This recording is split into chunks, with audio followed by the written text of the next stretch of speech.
अस्सलाम वालेकुम and welcome to my channel. तो आज की इस वीडियो में हम जो है गेविगा के हवाले से बात करेंगे। ये कैप्सूल फॉर्म में आती है। काफ़ी ज़्यादा लोग जो है या नौजवान जो नस्ल है वो इसको स्टिंग वगैरह या मुख्तलिफ बोतलों वगैरह में इसका यूज़ करते हैं नशे के तौर पर। लेकिन ये नशे के लिए नहीं है, बल्कि इसका इस्तेमाल किस चीज़ के लिए इस्तेमाल की जाती है वो अब इस वीडियो में मैं आपको बताऊँगा। लेकिन ज़्यादातर जो है लड़के आजकल इसको स्टिंग में मिला रहे हैं, मुख्तलिफ और बोतलों में मिलाकर जो है पी रहे होते हैं और दोस्तों को पिला रहे होते हैं एक नशे के तौर पर। लेकिन गेबी का जो कैप्सूल वगैरह आती है, ये किस चीज़ के लिए दरअसल आती है, तो हम इसके हवाले से बात करेंगे। इसके साइड इफ़ेक्ट, डोज़, वार्निंग, मुख्तलिफ चीज़ों पे हम आज बात करेंगे। तो सबसे पहले मैं टाइम ज़ाया किए बगैर आज की वीडियो का आगाज़ कर लेता हूँ, जिसमें हम सबसे पहले गेबिका के फार्मूला के हवाले से बात कर लेते हैं कि गेबिका का जो जेनेरिक नेम या फार्मूला आप कह सकते हैं, तो वो प्री गेबेलिंग इसका फार्मूला है। इसमें हमारे पास कौन-कौन सी एमजी की आती है, तो सबसे पहले हमारे पास स्टार्ट हो गई है 50 एमजी से, मतलब कि 50 एमजी में आती है, 75 एमजी में आती है, 100 एमजी में आती है, 150 एमजी, और लास्ट में हमारे पास जो हेवी डोज होता है वो 300 एमजी में हमारे पास ये कैप्सूल अवेलेबल होती है। तो इसकी अगर हम कंपनी के हवाले से बात करें तो ये बहुत अच्छी कंपनी जो है वो गेट्स की बनाई गई जो है वो कैप्सूल है। और अगर हम इसके एक स्ट्रिप में हवाले से बात करें तो इसके बॉक्स में जो है 2 स्ट्रिप होती है और 2 स्ट्रिप में 14 टैबलेट होती है, 14 टैबलेट्स होती है, मतलब कि एक स्ट्रिप में जो है वो जो है ये टैबलेट अवेलेबल होती है। या इसके अलावा जो है एक स्ट्रिप में 7 कैप्सूल वगैरह भी अवेलेबल होती है।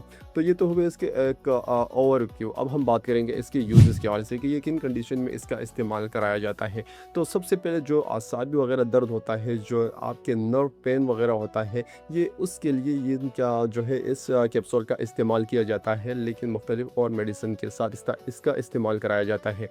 अक्सर औकात आपने ये देखा होगा कि शुगर के पेशेंट को जो नर्व पेन वगैरह शुरू हो जाता है, तो उनका पेन जो है वो कंट्रोल नहीं होता, तो उनके लिए भी इसका इस्तेमाल किया जाता था। लेकिन अभी काफ़ी ज़्यादा और भी मेडिसिन वगैरह आ गई है, उसके भी इस्तेमाल कराया जाता है, लेकिन इनका भी मुख्तलिफ जगहों पर जो है वो इस्तेमाल कराया जाता है। इसके अलावा अगर हम बात करें तो ये एनजाइटी वगैरह के पेशेंट्स को भी इस समटाइम दी जाती है, क्योंकि उनको भी नर्व पेन वगैरह हो रहा होता है, तो उसको भी दी जाती है। इसके अलावा अगर हम बात करें तो एपिलेप्सी के पेशेंट को भी ये कैप्सूल वगैरह दी जाती है, लेकिन डोज के हवाले से हम बाद में बात करेंगे। मतलब कि एपिलेप्सी जो मिर्गी वगैरह का जो पेशेंट होता है, उनको लिए भी इसका इस्तेमाल कराया जाता है। या इसके अलावा आपकी पूरी बॉडी में पेन वगैरह हो रहा होता है, और इसके अलावा असाबी दर्द, मतलब कि जो नर्व पेन वगैरह आपकी पूरी बॉडी में, कोई भी बीमारी वगैरह आपको नहीं है, लेकिन पूरी बॉडी में जो है वो काफ़ी ज़्यादा पेन हो रहा है, नर्व पेन वगैरह हो रहा था है, तो उसमें इस कंडीशन में भी इसका इस्तेमाल कराया जाता है। ये तो हुई इसके अब हमने बात की है इसके यूजेस के हवाले से। अब हम बात करेंगे इसके डोज के हवाले से। तो मुख्तलिफ़ कंडीशन पे मुख्तलिफ़ जो है वो डोज़ इस्तेमाल कराई जाती है। ये डिपेंड करता है आपकी कंडीशन पे कि आपको कितना ज़्यादा पेन वगैरह हो रहा होता है, या आप किस कंडीशन में आप जो है वो डॉक्टर के पास आए। तो विदाउट प्रिस्क्रिप्शन इस मेडिसिन का बिल्कुल भी इस्तेमाल ना करें। अब हम बात करेंगे इसके साइड इफ़ेक्ट के हवाले से कि ये इस कैप्सूल के इस्तेमाल से आपको क्या-क्या साइड इफ़ेक्ट देखने को मिल सकता है। तो सबसे पहले इसके जो मेन साइड इफ़ेक्ट है उसमें आता है गनूदी, मतलब कि आपको गनूदी वगैरह हो सकती है।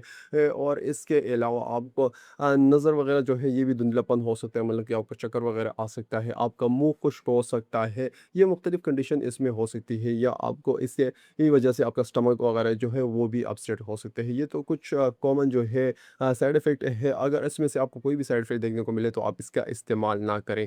अब हम बात करेंगे इसके वार्निंग के हवाले से कि कौन से पेशेंट जो है इसका इस्तेमाल नहीं कर सकते, मतलब कि कॉन्ट्रा इंडिकेशन के हवाले से बात करेंगे।